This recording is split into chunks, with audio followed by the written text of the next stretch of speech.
Nous sommes heureux, nous sommes fiers, nous sommes aujourd'hui reconnus et c'est une chance. On a le sentiment réellement de vivre un moment d'histoire de notre région. C'est le moment de rendre hommage à toutes les générations qui nous ont précédés et qui ont créé ce patrimoine extraordinaire. C'est une reconnaissance totale et on va dire mondiale. C'est un aboutissement et puis le début d'un avenir prometteur. Une grande fierté parce que ça vient après 10 ans d'efforts, de construction de cette candidature. Je crois qu'il y avait une puissance d'évidence qui fait qu'il ne faisait absolument aucun doute que la Champagne devait être inscrite. On a une responsabilité supplémentaire d'enrichir, d'entretenir ce patrimoine et de le léguer encore plus beau et d'être un relais, un témoin pour les générations futures. Adopt it.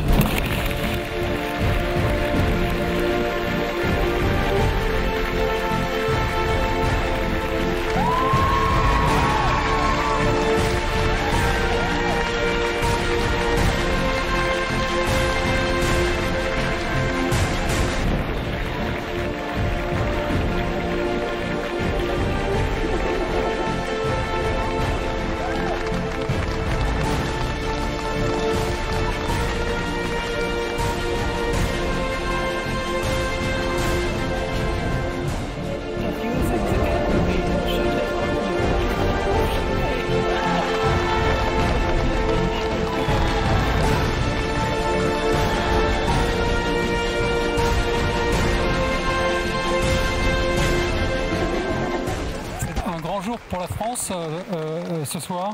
Je voudrais à nouveau remercier les experts du COMOS, le Centre du patrimoine mondial, tous les États membres du comité qui ont soutenu cette belle candidature de Champagne, ainsi que, vous l'aurez remarqué, toute l'équipe qui est derrière moi et qui a travaillé depuis 10 ans pour porter ce dossier et cette candidature jusqu'ici à Bonn devant vous.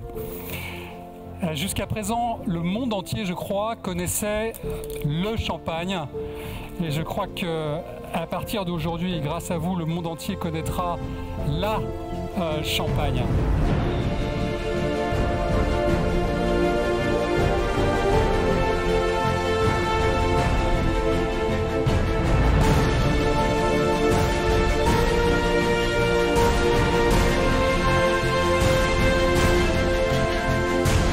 Madame la Présidente, la décision d'inscrire sur la liste du patrimoine mondial les coteaux, maisons et caves de Champagne va droit au cœur des femmes et des hommes de Champagne qui sont fiers, en ce moment, après tant d'années de travail et d'espérance partagées par tous les acteurs du territoire, de voir la valeur universelle exceptionnelle de leur patrimoine commun reconnue au même titre que les sites les plus prestigieux de la planète.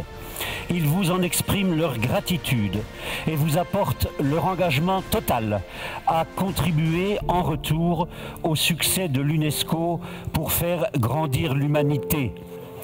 C'est un moment historique pour la Champagne qui s'inscrit dans la longue histoire des Champenois, soucieux de préserver et de poursuivre leur marche collective, notamment par leur obstination à surmonter les obstacles nés des éléments naturels hostiles ou de la folie destructrice des hommes.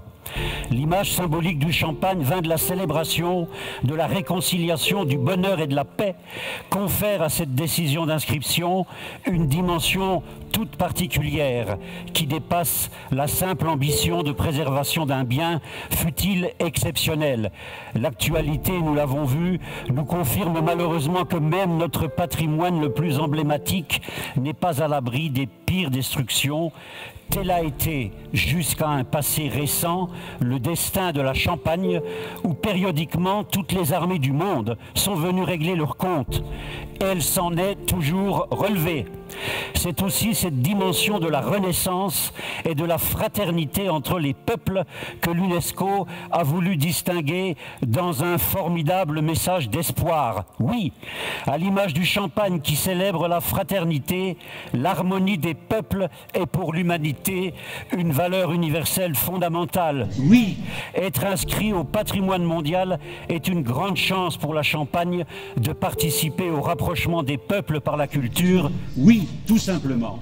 Être heureux et le célébrer est légitime dans notre monde d'aujourd'hui. Voilà, Madame la Présidente, le message précieux pour les hommes de ce siècle que délivre l'inscription aujourd'hui des coteaux, maisons et caves de champagne au patrimoine mondial. Alors oui, j'ose le dire, osons le dire tous ensemble, bonheur et champagne pour tout le monde. Merci. Merci. Merci. Merci. Merci. Merci.